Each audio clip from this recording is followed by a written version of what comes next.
மக்கள் மன்றத்தில் உதயநிதி ஸ்டாலினை வீழ்த்த முடியல. உதயநிதி ஸ்டாலின் சொன்னதற்கு பிறகு, சனாதனத்தை ஒழிக்கிறேன்னு சொன்னதற்கு பிறகு நடைபெற்ற தமிழ்நாட்டு இடைத்தேர்தல்களில் திமுக வெற்றி பெற்று இருக்கிறது.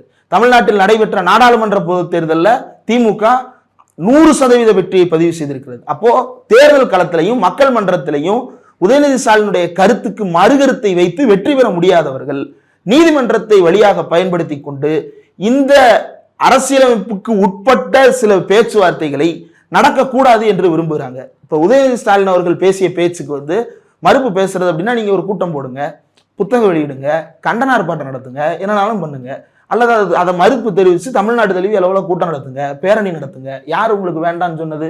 எல்லாம் நடந்துகிட்டு தான் இருக்குது. அர்ஜுன் சம்பத்து கூட அங்கங்க மாசம் ஏதோ ஒரு ஸ்டண்ட் பண்ணி அரெஸ்ட் ஆகி ஜெயிலுக்குள்ள போயிட்டு தான் இருக்கிறாரு. அப்படி யார் பண்றதையும் யாரும் தடுக்க போறது கிடையாது.